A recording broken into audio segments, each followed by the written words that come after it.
السلام علیکم ورحمۃ اللہ وبرکاتہ۔ الحمد لله نحمده ونستعينه ونستغفره ونعوذ بالله من شرور انفسنا ومن سيئات اعمالنا، من يهده الله فلا مضل له ومن يضلل فلا هادي له، ونشهد ان لا اله الا الله وحده لا شريك له، ونشهد ان محمدا عبده ورسوله، اما بعد فإن خير الحديث كتاب الله، وإن خير الهدي هدي محمد صلى الله عليه وسلم، وشر الأمور محدثاتها وكل محدثة بدعة وكل بدعة ضلالة وكل ضلالة في النار۔ اللهم صل على محمد وعلى آل محمد كما صليت على إبراهيم وعلى آل إبراهيم إنك حميد مجيد۔ اللهم بارك على محمد وعلى آل محمد كما باركت على إبراهيم وعلى آل إبراهيم إنك حميد مجيد۔ أعوذ بالله من الشيطان الرجيم، بسم الله الرحمن الرحيم۔ فأصحاب الميمنة ما أصحاب الميمنة، وأصحاب المشأمة ما أصحاب المشأمة، والسابقون السابقون اولئک المقربون فی جنات النعیم۔ اللہ رب العالمین کی حمد و ثنا کے بعد لاتعداد انگین درود و سلام ہو جناب محمد رسول اللہ صلی اللہ علیہ وسلم پر۔ پیارے پیغمبر جناب محمد رسول اللہ صلی اللہ علیہ وسلم نے فرمایا، مسند احمد میں یہ بات موجود ہے، اللہ کے پیارے پیغمبر فرماتے ہیں، انا سابق العرب، میں اہل عرب میں سبقت لے جانے والا ہوں، وبلال سابق الحبشہ، اور حضرت بلال رضی اللہ تعالیٰ عنہ اہل حبشہ میں سبقت لے جانے والے ہیں، وسلمان سابق الفرس، اور حضرت سلمان فارسی رضی اللہ تعالیٰ عنہ اہل فارس میں سبقت لے جانے والے ہیں، وصہیب سابق الروم، اور اہل یورپ میں روم والوں میں حضرت صہیب رضی اللہ تعالیٰ عنہ سبقت لے جانے والے ہیں۔ جس طرح دین اسلام میں کسی بھی نیکی کا اجر و ثواب ملتا ہے، اسی طرح کسی بھی نیکی کو آگے بڑھ کر کرنا، پہلے کرنا، اور نیکی میں سبقت لے جانے پر بھی اس کا اجر و ثواب زیادہ ملتا ہے۔ تو رسول اللہ صلی اللہ علیہ وسلم کا یہ جو فرمان ہے کہ میں اہل عرب میں سب سے پہلے اسلام لانے والا ہوں، ایمان لانے والا ہوں، یعنی کل قیامت کے دن جب اہل عرب کی فہرستیں بنے گی، لسٹیں بنے گی کہ پہلے اسلام کس نے قبول کیا، پہلے اللہ تعالیٰ پر ایمان لانے والا کون ہے، تو سر فہرست جس ہستی کا نام ہوگا وہ ہوں گے جناب محمد رسول اللہ صلی اللہ علیہ وسلم۔ اسی طرح اہل حبشہ میں جب یہ بات آئے گی کہ سب سے پہلے اسلام قبول کرنے والے، ایمان لانے والے کون ہیں، تو سب سے پہلے سر فہرست نام آئے گا بلال حبشی رضی اللہ تعالیٰ عنہ۔ اور اہل ایران میں، اہل فارس میں سب سے پہلے اسلام لانے والا، ایمان قبول کرنے والی کون سی ہستی ہے، تو کس کا نام آئے گا، وہ ہے جناب سلمان فارسی رضی اللہ تعالیٰ عنہ۔ اور اہل یورپ میں، روم والوں میں سب سے پہلے جس ہستی کا نام آئے گا وہ ہے صہیب رومی رضی اللہ تعالیٰ عنہ۔ اللہ تعالیٰ نے قرآن مجید سورۃ الواقعہ میں یہ بات ارشاد فرمائی ہے کہ کل قیامت کے دن تمہارے تین گروہ ہوں گے، ایک دائیں ہاتھ والے، اور ایک بائیں ہاتھ والے، اور ایک وہ ہوں گے جو سبقت لے جانے والے، السابقون السابقون۔ تو علماء نے یہ جو آیت ہے السابقون السابقون، سبقت لے جانے والے، سبقت لے جانے والے ہیں، اس کا معنی بیان کیا ہے کہ السابقون فی الدنیا ہم السابقون فی الاخرہ، دنیا کے اندر جو نیکیوں میں سبقت لے جانے والا ہے، کل قیامت کے دن اللہ تعالیٰ کے انعام و اکرام میں بھی وہی سبقت لے جانے والا ہے۔ جو دنیا میں جس کو دین کے اندر اللہ تعالیٰ کی تابعداری میں، اللہ تعالیٰ کی فرمانبرداری میں، نیک اعمال کے کرنے میں جس کو سبقت حاصل ہے، کل قیامت کے دن اللہ رب العالمین کے حضور جنت کے حصول میں اور سب سے پہلے اللہ رب العالمین کی طرف سے پروٹوکول ملنے میں بھی اسی کو کل قیامت کے دن سبقت حاصل ہوگی۔ السابقون فی الدنیا والسابقون فی الآخرہ، جو دنیا میں سبقت لے جانے والا ہے وہی کل قیامت کے دن آخرت میں بھی سبقت لے جانے والا ہے۔ اور رسول اللہ صلی اللہ علیہ وسلم نے فرمایا کہ عرضت علی الامم، مجھ پر امتیں پیش کی گئی، یعنی انبیاء کے واقعات، حالات میرے سامنے مجھے دکھائے گئے، تو میں نے بعض اللہ کے پیغمبر، اللہ کے نبی ایسے دیکھے کہ جن کے ساتھ ایک راحت ہے، ایک جماعت ہے، اور بعض اللہ کے پیغمبر ایسے مجھے دکھائے گئے کہ مجھے ان کی پوری زندگی کی تبلیغ کے نتیجے میں چند ایک لوگ صرف ان پر ایمان لائے، مسلمان ہوئے، اور بعض اللہ کے پیغمبر میں نے ایسے بھی دیکھے کہ اللہ کا پیغمبر اکیلا جا رہا ہے، کوئی بھی پوری زندگی کے نتیجے میں مسلمان نہیں ہوا، اس پر ایمان نہیں لایا، اور پھر مجھے بہت بڑی جماعت دکھائی گئی،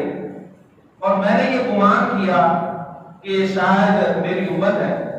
تو مجھے بتایا گیا کہ یہ بنی اسرائیل ہے، جناب موسیٰ علیہ السلام کی قوم ہے، اور مجھے پھر اس بات کا بتایا گیا کہ آپ کی امت کے 70,000 لوگوں کو اللہ رب العالمین بغیر حساب کے، بغیر عذاب کے جنت میں داخل فرمائیں گے۔ یہ بات آپ صلی اللہ علیہ وسلم نے ارشاد فرمائی، اور مجلس سے کسی تقاضے کے لیے آپ تشریف لے گئے۔ اب بعد میں صحابہ کرام آپس میں باتیں کرنے لگے کہ یہ کون سے خوش نصیب لوگ ہوں گے کہ جن کو یہ اعزاز اور یہ پروٹوکول دیا جائے گا کہ 70,000 لوگوں کو اللہ رب العالمین بغیر حساب کے جنت میں داخلہ نصیب فرمائیں گے۔ تو صحابہ آپس میں باتیں کرنے لگے کہ کیا یہ نمازیں زیادہ پڑھتے ہوں گے، یہ صدقہ خیرات زیادہ کرتے ہوں گے، اللہ کا ذکر زیادہ کرتے ہوں گے، آخر ان میں کیا خوبی ہوگی؟ تو جب آپ صلی اللہ علیہ وسلم دوبارہ مجلس میں تشریف لائے تو آپ صلی اللہ علیہ وسلم فرمایا کہ یہ ایسے خوش نصیب لوگ ہیں کہ جو اللہ تعالیٰ پر توقع رکھنے والے ہیں، اللہ تعالیٰ پر بھروسہ رکھنے والے ہیں، اور اس حد تک توقع رکھنے والے ہیں کہ یہ بدشگونی تک نہیں کیا کریں گے اور تب جھاڑ تک نہیں کرایا کریں گے۔ یعنی بدشگونی کا کیا مطلب ہے کہ اگر کوئی بھی بندہ کسی کام کے ارادے سے گھر سے نکلا ہے یا کسی کام کے ارادے سے جا رہا ہے تو سامنے اسے کوئی بھی ناپسندیدہ چیز نظر آ جاتی ہے، کوئی ایسا شخص نظر آ جاتا ہے جس کے ساتھ اس کی کوئی معاملہ چل رہا ہے، کوئی نفرت کدورت والا معاملہ چل رہا ہے، یا ہمارے ہاں جیسے کہا جاتا ہے کہ کالی بلی نظر آ گئی، تو ایسا کوئی معاملہ اگر وہ دیکھ لیتا ہے تو وہ کہتا ہے، سمجھتا ہے کہ اب میرے کام میں خیر نہیں۔ حالانکہ رسول اللہ صلی اللہ علیہ وسلم فرمایا کہ الطیرۃ شرک، الطیرۃ شرک، الطیرۃ شرک، بدشگونی شرک ہے، بدشگونی شرک ہے، بدشگونی شرک ہے۔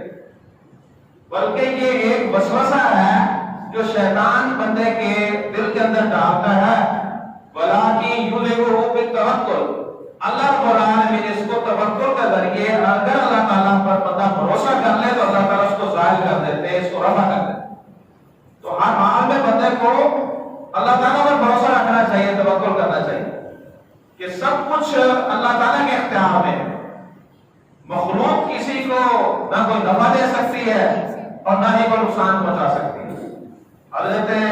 عبداللہ بن عباس رضی اللہ تعالیٰ عنہ کو رسول اللہ صلی اللہ علیہ وسلم نے مخاطب کر کے فرمایا کہ عبداللہ، اگر اگلے پچھلے سارے مل کر تجھے کوئی نفع دینا چاہے نفع نہیں دے سکتے، اور اگر اگلے پچھلے سارے مل جائیں تیرا نقصان کرنا چاہیں تجھے نقصان نہیں پہنچا سکتے۔ اس بات کا تقاضا یہ ہے کہ اذا سألت فاسأل اللہ وإذا استعنت فاستعن باللہ،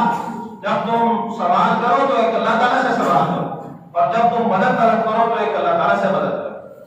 تو رسول اللہ صلی اللہ علیہ وسلم فرمایا حالانکہ جو سنت کے مطابق دم ہے وہ کروانا جائز ہے، تو اللہ کے نبی صلی اللہ علیہ وسلم فرماتے ہیں کہ اللہ تعالیٰ پر اس قدر توکل اور بھروسہ کرنے والے دیں گے اور نہ ہی وہ دم جھاڑ تک کروایا کریں گے۔ تو آپ صلی اللہ علیہ وسلم کی اس بات کو سننے کے بعد ایک صحابی ہیں عکاشہ بن محصن غفاری رضی اللہ تعالیٰ، یہ وہاں موجود تھے۔ انہوں نے کہا کہ اللہ کے رسول صلی اللہ علیہ وسلم آپ میرے لیے دعا کیجیے اللہ تعالیٰ مجھے ان خوش نصیبوں میں سے کر۔ تو اللہ کے نبی صلی اللہ علیہ وسلم فرمایا کہ انت منہم، تم ان میں سے۔ یہ بات آپ صلی اللہ علیہ وسلم نے ارشاد فرمائی اور اسی لمحے میں ایک اور شخص کھڑا ہوا اور اس نے کہا کہ اللہ کے رسول صلی اللہ علیہ وسلم میرے لیے بھی دعا کر دیجیے۔ تو اللہ کے نبی صلی اللہ علیہ وسلم فرمایا کہ فقط سبقک بہا عکاشہ، عکاشہ تو اسے پانی لے گیا، عکاشہ تو اسے اس آج کی جو سبقت ہے اس معاملے میں یہ عکاشہ کے حصے میں آ گئی، یہ اب اسی کا خاصہ ہے۔ تو یہ آپ اس بات سے اندازہ لگائیں کہ کسی بھی نیکی میں پہل کرنے میں کس قدر جو ہے وہ صرف ایک لمحے کا فرق ہے۔ ایک لمحہ پہلے حضرت عکاشہ بن محصن اٹھے اور انہوں نے دعا کروا لی اور اس کے بعد میں آنے والا جو شخص ہے اس کے نصیب اور مقدر میں یہ بات نہ آئی۔ تو ترمذی شریف کے اندر یہ بات موجود ہے کہ رسول اللہ صلی اللہ علیہ وسلم فرمایا کہ میں نے اللہ تعالیٰ سے دعا کی کہ یا باری تعالیٰ ان 70,000 میں اضافہ فرما دیجیے۔ تو اللہ کے نبی صلی اللہ علیہ وسلم فرمایا کہ اللہ رب العالمین نے فرمایا کہ ہر 70,000 کے بدلے میں 70,000 اور آپ کو دیتا ہوں۔ تو یہ وہ خوش نصیب ہوں گے کل قیامت کے دن کہ جن کو اللہ رب العالمین بغیر حساب کے جنت میں داخلہ نصیب فرمائیں گے۔ اور جو بات حضرت بلال حبشی رضی اللہ تعالیٰ عنہ کے بارے میں رسول اللہ صلی اللہ علیہ وسلم نے فرمایا کہ وصابت الحبشہ، بلال رضی اللہ تعالیٰ عنہ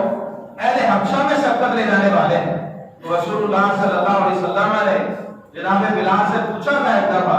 بما سبقتنی الی الجنہ، اے بلال تم نے تمہارے جنت میں سبقت لے جانے کی یا جنت میں نے اپنے آگے آگے تمہاری قدموں کی آواز سنی ہے، آواز سنی ہے، اس کی کیا وجہ ہے؟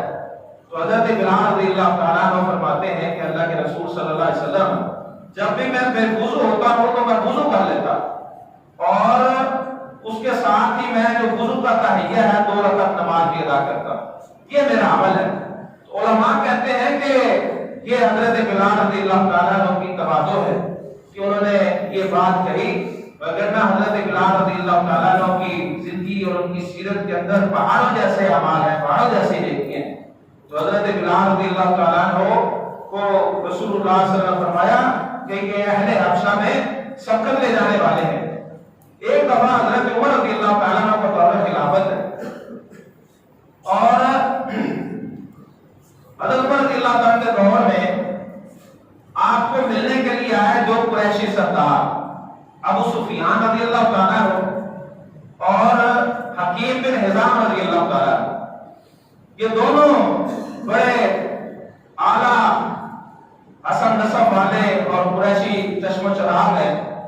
اور حکیم بن حزام رضی اللہ تعالیٰ عنہ آج کل کے دور کے حساب سے اگر دیکھا جائے تو کروڑوں کی سامی ہے۔ یہ کہتے ہیں کہ ان کی 120 سال عمر ہے،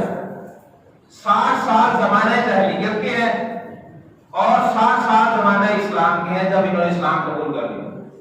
کہتے ہیں کہ میں اس بات پر نادم بھی ہوں اور اللہ تعالیٰ کا شکر بھی ادا کرتا ہوں۔ ندامت اس بات کی ہے کہ میں یہ دیکھتا رہا کہ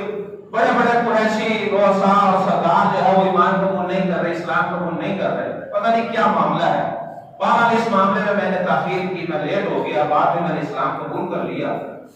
اور اس بات کی خوشی ہے، شکر بجا لاتا ہوں کہ کسی جنگ کے اندر جو ہے میں قتل نہیں ہو گیا۔ اگر میں قتل ہوتا تو میں جہنم میں چلا جاتا، اگر میں اسلام قبول کیے بغیر مر جاتا۔ تو حکیم بن حزام رضی اللہ تعالیٰ عنہ یہ رسول اللہ صلی اللہ علیہ وسلم کی اجداد میں بھی آپ کے ساتھ ان کی رشتہ داری ہے اور ام المومنین حضرت خدیجہ رضی اللہ تعالیٰ عنہ کے ساتھ بھی ان کی رشتہ داری ہے۔ تو انہوں نے جب ابھی اسلام قبول نہیں کیا تھا تو 100 غلام آزاد کیا اور 100 اونٹ اللہ تعالیٰ کے راستے میں دیے۔ جب مسلمان ہو گئے تو پھر انہوں نے 100 غلام آزاد کیا اور 100 اونٹ آزاد، 100 اونٹ جو ہے وہ اللہ تعالیٰ کے راستے میں دیے۔ ایک دفعہ پوچھنے لگے کہ اللہ کے رسول حضور صلی اللہ علیہ وسلم میں نے جو زمانہ جاہلیت میں جب میں نے اسلام قبول نہیں کیا تھا، اس وقت جو میں نے نیکیاں کی ہیں، میں نے 100 غلام آزاد کیا، 100 اونٹ اللہ کے راستے میں دیے، ان میری نیکیوں کا کیا بنے گا؟ تو اللہ کے نبی صلی اللہ علیہ وسلم فرمایا کہ حکیم، جب بندہ اسلام قبول کرتا ہے تو اللہ رب العالمین بندے کی نیکیوں کو بھی اسلام قبول کرواتا ہے، اللہ تعالیٰ ان کو بھی شمار کرتا ہے۔ اور دار الندوہ والی جگہ جہاں پر رسول اللہ صلی اللہ علیہ وسلم کے خلاف سازشیں ہوا کرتی تھی اور مشرکین مکہ کا ایک ڈیرا تھا، وہاں پر بیٹھ کر اسلام کے خلاف سازشیں کیا کرتے تھے، وہ جگہ حکیم بن حزام رضی اللہ تعالیٰ کی ملکیت تھی۔ جب اللہ تعالیٰ نے دین کی سمجھ دے دی، اسلام قبول کر لیا، تو وہ جگہ بیچ کر وہ ساری رقم اللہ تعالیٰ کے راستے میں صدقہ کر۔ اور کسی کہنے والے نے کہا کہ چچا آپ نے قریش مکہ کی عزت کو رول کے رکھ دیا، ان کی بڑی یہاں پر تو یادگار تعمیر ہونی چاہیے تھی قریش مکہ کی۔ تو حکیم بن حزام رضی اللہ تعالیٰ فرماتے ہیں کہ اے میرے لخت جگر، اے میرے بیٹے، اسلام آنے کے بعد سب عزتیں رخصت ہو گئی، اب صرف اللہ اور اس کے رسول کی عزت ہے، صرف اسلام کی عزت ہے۔ تو یہ حکیم بن حزام رضی اللہ تعالیٰ عنہ اور ابو سفیان رضی اللہ تعالیٰ عنہ امیر المومنین حضرت عمر رضی اللہ تعالیٰ عنہ کو ملنے کے لیے آئے، ملاقات کے لیے آئے۔ امیر المومنین نے دربان نے بتایا کہ آپ کو تو قریشی سردار ملنا چاہتے ہیں، تو امیر المومنین نے کہا کہ ان کو ٹھہرائیے، آپ بٹھائیں، جب میرے پاس فرصت ہوگی، ٹائم ہوگا، میں ان کو ٹائم دوں گا۔ تھوڑی دیر گزری تو بلال حبشی رضی اللہ تعالیٰ عنہ امیر المومنین کو ملنے کے لیے آئے۔ ابھی یہ دونوں قریشی سردار وہیں موجود ہیں اور امیر المومنین ان کو انتظار میں رکھا ہوا ہے۔ تو دربان نے بتایا کہ آپ کو حضرت بلال حبشی رضی اللہ تعالیٰ عنہ ملاقات چاہتے ہیں، امیر المومنین آپ سے ملنا چاہتے ہیں۔ تو امیر المومنین خود بات تشریف لائے اور بلال سے پوچھا کہ بلال کیسے آنا ہوگا۔ یہ ماجرا اور یہ معاملہ دیکھ کر ابو سفیان رضی اللہ تعالیٰ عنہ کہتے ہیں حکیم بن حزام سے کہ امیر المومنین نے ہمارے ساتھ انصاف نہیں کیا، ہم پہلے آئے ہیں اور بلال حبشی بعد میں آیا ہے، اس کو پہلے ٹائم دے دیا۔ تو حکیم بن حزام رضی اللہ تعالیٰ عنہ جیسے نام حکیم تھا، اسی طرح اللہ تعالیٰ نے ان کو بڑی فہم و فراست دی۔ تو حکیم رضی اللہ تعالیٰ عنہ کہتے ہیں کہ ابو سفیان تم یہ نہ دیکھو کہ ہم قریشی سردار ہیں، تم یہ دیکھو کہ اسلام میں سبقت کسے حاصل ہے۔ ہم تو اس وقت ہم نے اسلام قبول کیا جب ہماری مونچھیں نیچی ہو گئی اور ہمیں اپنی جان کے خطرے پڑ گئے، اپنی جانوں کو بچانے کے لیے ہم نے اسلام قبول کیا۔ اور بلال حبشی رضی اللہ تعالیٰ نے اس وقت اسلام قبول کیا کہ جب اسلام کا نام لینا ہی گالی سمجھا جاتا تھا، گانا سمجھا جاتا تھا، اور بلال کی چربی اور اس کے پسینے اور اس کے خون کے ساتھ جو ہے وہ ہمارے بچ جایا کرتے تھے۔ اس نے ظلم و ستم سہا اور اس دور میں بھی وہ کہا کرتا تھا احد احد احد پڑھا کرتا تھا۔ تو تم یہ دیکھو کہ اسلام میں سبقت کیسے حاصل ہے۔ تو یہ جو بات رسول اللہ صلی اللہ علیہ وسلم نے ارشاد فرمائی کہ اے بلال بما سبقتنی الی الجنہ، مجھ سے سبقت لے جانے کا تیرا کیا سبب ہے؟ تو علامہ ابن قیم رحمۃ اللہ علیہ نے یہاں پر کچھ باتیں وضاحت میں لکھی ہیں کہ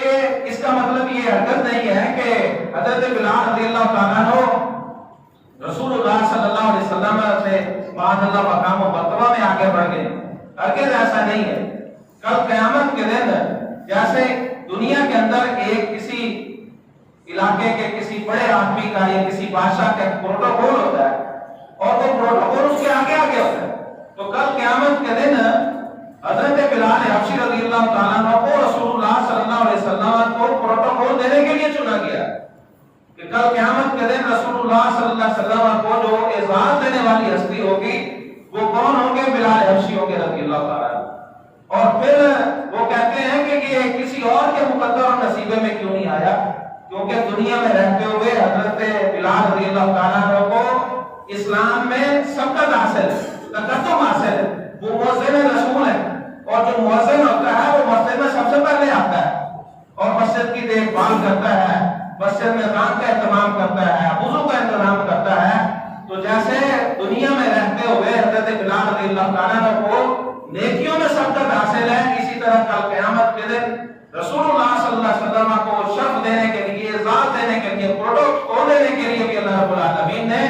یہ حصہ جو ہے یہ جناب بلال حبشی رضی اللہ عنہ کے حصے میں آئے۔ تو اسلام کے اندر نیکی کو کرنے میں اور نیکی میں پھر سبقت لے جانے میں اس کا بھی ایک بڑا مقام ہے، اس کا بڑا مرتبہ ہے۔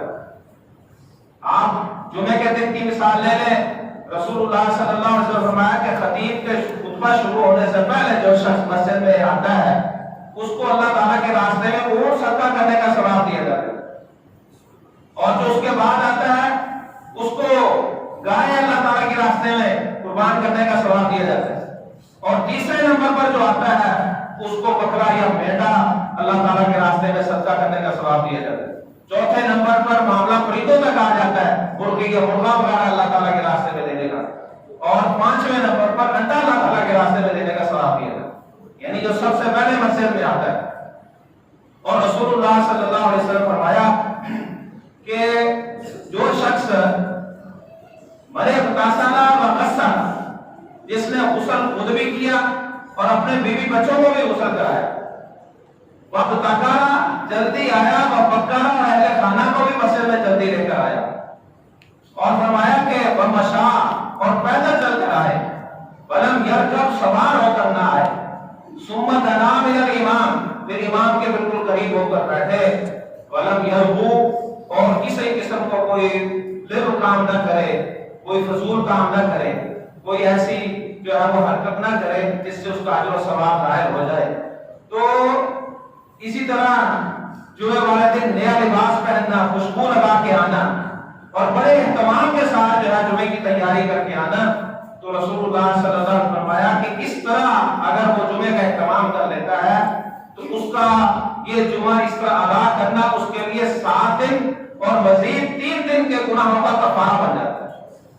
اور پھر آپ صلی اللہ علیہ وسلم نے فرمایا کہ بندہ گھر سے وضو کر کے آئے اور سوار ہو کر نہ آئے، پیدل چل کر آئے، تو آپ صلی اللہ علیہ وسلم نے فرمایا کہ اسے ہر قدم کے بدلے میں اللہ رب العالمین جو ہے وہ 1 سال کی نفلی عبادت، یعنی 1 سال مسلسل ایسا گزرا ہو جس میں فرض بھی ہے، ذکر و اذکار بھی ہے، صدقہ خیرات بھی ہے، یہ اپنی جگہ میں نہیں کی، مگر اس میں ظاہر بات اس سال میں کیا ہو کہ پورا سال ایک شخص نے مسلسل تہجد کی نماز کا اہتمام کیا ہو اور مسلسل دن کو اس نے روزے کے ساتھ، نفلی روزوں کے ساتھ پورا سال گزارا ہو، تو ہر قدم کے بدلے میں اگر بندہ گھر سے وضو کر کے آئے جمعے والے دن جمعے کے لیے مسجد میں اور پیدل آئے، سوار ہو کر نہ آئے، تو رسول اللہ صلی اللہ علیہ وسلم فرماتے ہیں کہ ہر قدم کے بدلے میں اسے اللہ رب العالمین 1 سال کی نفلی عبادت کا اور 1 سال کے نفلی روزوں کا اللہ تعالیٰ ثواب عطا کرتا ہے۔ تو یہ بہت بڑی سعادت کی بات ہے۔ تو نیکیوں کے کرنے میں جو سبقت لے جانا ہے، یا سب سے پہلے جو ہے کسی کام کو کرنا ہے، جیسے کوئی بھی شخص آپ سے کسی بھی کوئی تقاضا کرتا ہے، کوئی سوال کر لیتا ہے، کوئی سائل اٹھتا ہے مسجد کے اندر، اس کو آپ 150 فوراً ہی دے دیں، تو یہ جو اس نیکی میں جو سبقت ہے وہ آپ کے حصے میں آ گئی، اور یہ ہے وہ بات جو اللہ رب العالمین نے قرآن مجید میں ارشاد فرمائی ہے کہ کل قیامت کے دن جو دنیا میں نیکیوں کے کرنے کے حوالے سے سبقت لے جانے والے ہوں گے، کل قیامت کے دن آخرت میں بھی انہیں کے حصے میں کیس چیز آئے گی۔ ایک دفعہ بلال حبشی رضی اللہ تعالیٰ عنہ، حضرت صہیب رومی رضی اللہ تعالیٰ عنہ، سلمان فارسی رضی اللہ تعالیٰ عنہ، اس طرح دیگر صحابہ موجود تھے، اور حضرت ابوبکر صدیق رضی اللہ تعالیٰ عنہ کے پاس بیٹھے تھے۔ حضرت عباس رضی اللہ تعالیٰ عنہ ابو سفیان جو کہ انہوں نے ابھی اسلام قبول نہیں کیا تھا، ان کو لے کر جا رہے تھے رسول اللہ صلی اللہ علیہ وسلم کے پاس۔ تو حضرت بلال رضی اللہ تعالیٰ عنہ کہنے لگے اپنے ان ساتھیوں میں کہ یہ اللہ کا دشمن ابھی بچ کر پھر رہا ہے، اس کو کوئی تلوار نہیں پڑی، یہ قتل نہیں ہوا، بڑے بڑے سردار قتل ہو گئے، ابو سفیان ابھی بچا ہوا ہے۔ تو یہ بات سن کر حضرت ابوبکر صدیق رضی اللہ تعالیٰ عنہ نے، بہرحال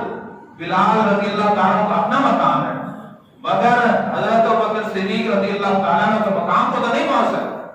حضرت ابوبکر صدیق رضی اللہ تعالیٰ نے یہ بات کہی کہ بلال کو ڈانٹ دیا اور کہا کہ ایسی بات نہیں کرتے، قریشی سردار ہے، آپ یہ بات نہ کریں۔ تو یہ بات سن کر حضرت بلال رضی اللہ تعالیٰ خاموش ہو گئے۔ تو بہرحال یہ حضرت ابوبکر صدیق رضی اللہ عنہ نے یہ بات جا کر بتائی رسول اللہ صلی اللہ علیہ وسلم کہ اس طرح بلال نے بات کی ہے اور میں نے انہیں آگے جو ہے وہ ڈانٹا ہے۔ تو اللہ کے نبی صلی اللہ علیہ وسلم فرماتے ہیں کہ لگتا ہے شاید اے ابوبکر تو نے بلال کو ناراض کر دیا ہے،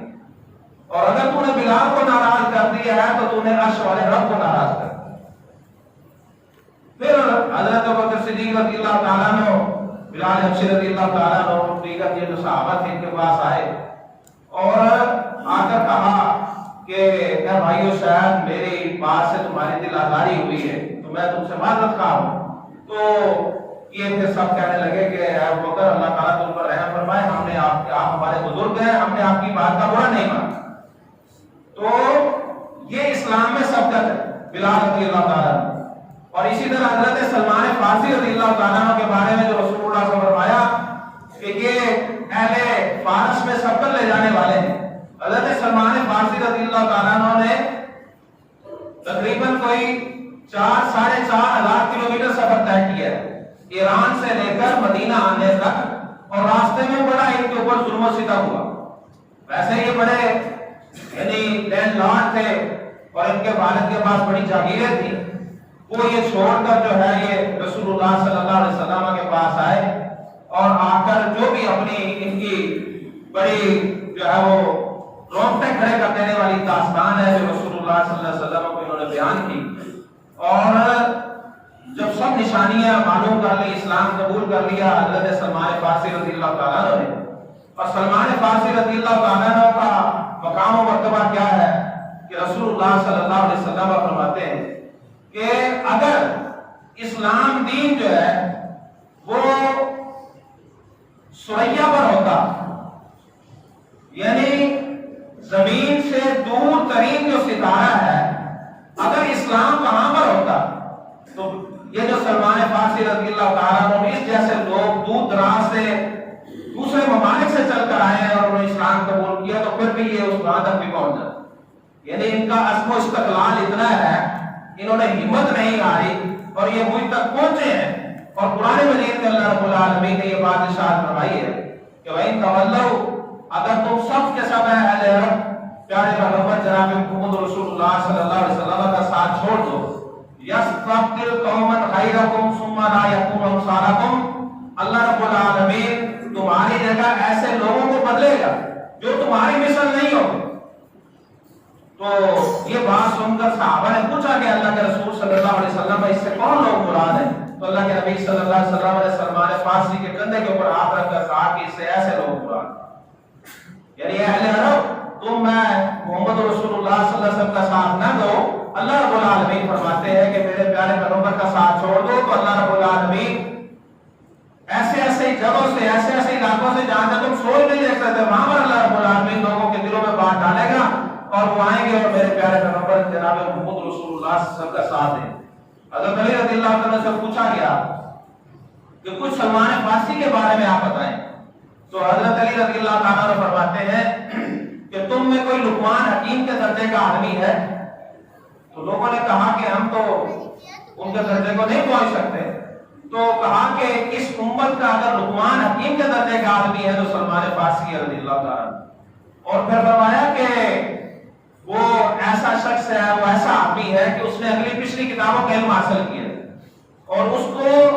رسول اللہ صلی اللہ علیہ وسلم کے خاندان میں سے ہونے کا شرف حاصل ہے، کیونکہ آپ صلی اللہ علیہ وسلم نے غزوہ خندق کے موقع پر فرمایا تھا جب صحابہ مختلف ٹولیوں میں بنائے گئے کہ فلاں خندق کا حصہ کھودے گا، فلاں حصہ کھودے گا، تو صحابہ کہہ رہے تھے سلمان فارسی کو کہ تم ہماری طرف آ جاؤ، تم ہماری طرف آ جاؤ۔ اس موقع پر رسول اللہ صلی اللہ علیہ وسلم نے سلمان فارسی کو کہا تھا کہ سلمان منا، سلمان تو ہم میں سے، سلمان تو ہمارے گھر کا فرد ہے، اس کا میرے ساتھ تعلق ہے، یعنی کہ اس کو اہل بیت میں سے ہونے کا شرف حاصل ہے۔ یہ حضرت علی رضی اللہ تعالیٰ عنہ فرماتے ہیں۔ اور سلمان فارسی رضی اللہ تعالیٰ عنہ کو جب ایک علاقے کا گورنر بنا کر بھیجا گیا، اب اس کی آئیسی کا عالم کیا ہے، اتنا تقوی کا پہاڑ اور اتنا عمل صالح اور اللہ کے نبی صلی اللہ علیہ وسلم کی طرف سے اس قدر بشارتیں پانے والا، وہ جب انہیں ایک گورنر جو ہے وہ ایک سادہ سے کپڑوں میں جا رہے ہیں، ایک شخص نے ایک چوڑی کا کچرا اٹھایا ہوا ہے اور وہ کہتا ہے کہ اے بابا جی میرا یہ جو چوڑی ہے اس کو اٹھا کے فلاں جگہ تک پہنچا دیں، جیسے بندہ کسی کو کہہ دیتا ہے۔ تو اس طرح جب کیا تو لوگوں نے کہا کہ اللہ کے بندے تم نے کیا ظلم کیا، یہ ہمارے گورنر، یہ ہمارے امیر ہیں۔ لوگوں نے جب اسے کہا تو وہ شخص کہنے لگا جس نے ایسا کیا تھا، چوڑی اٹھوائی تھی، تو کہنے لگا کہ اللہ کے بندے آپ نے مجھے پہلے کیوں نہیں بتایا۔ سلمان فارسی رضی اللہ عنہ کہتے ہیں، تو سلمان فارسی رضی اللہ عنہ کہتے ہیں کہ اب تم فکر نہ کرو، تمہارا جو ٹھکانہ ہے وہاں تک پہنچا کر رہا ہوں۔ اے کاش کہ اللہ رب العالمین ہمیں بھی ایسے حکمران نصیب کر۔ سلمان فارسی رضی اللہ تعالیٰ عنہ کے سامنے کچھ قریشی نوجوان جو ہے وہ اس بات کا اعراض اور اپنا احترام اور جو ایک وقار ہوتا ہے وہ بیان کرتے ہوئے، ہم قریشی ہیں، قریشی چشم و چراغ ہے، ہمارا خاندان اعلیٰ ہے۔ تو سلمان فارسی رضی اللہ تعالیٰ عنہ یہ بات سن کر کہتے ہیں کہ بھائی ہمارا تو یہ حال ہے کہ جب میں مر جاؤں گا تو میرا لاشا بدبو چھوڑنی شروع کر دے گا، پھر مجھے میزان کی طرف لے جایا جائے گا، اگر میرے اعمال بھاری ہوں گے تو خوش نصیب ہوں گا، اور اگر میرے اعمال ہلکے ہوئے تو بد نصیبوں میں میرا شمار ہو جائے گا۔ تو اللہ تعالیٰ سے دعا ہے کہ اللہ رب العالمین ہمیں نیکیوں میں آگے سے آگے بڑھنے کی اللہ تعالیٰ میں توفیق رائے فرمائے، اور اللہ تعالیٰ ہماری دنیا بھی اچھی کرتے، ہماری آخرت بھی اچھی کرتے۔ وآخر دعوانا الحمد للہ۔